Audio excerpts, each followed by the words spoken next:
Students, let's look at this question here, which is on vectors, and it was taken from the year 2012 P1 Q9. This is past year question. So let's see the first part. So find the vector equation of a line passing through A and B with position vector 7, 8, 9 and -1, -8k respectively.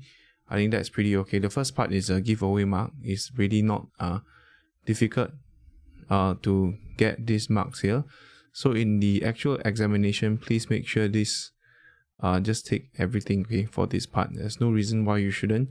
So the line equation, line AB will be R equals to any point on the line. So I'll just use B, OB, and just going to find AB. A to B will just be -8, -16, and -8. So I could just divide this whole thing by -8.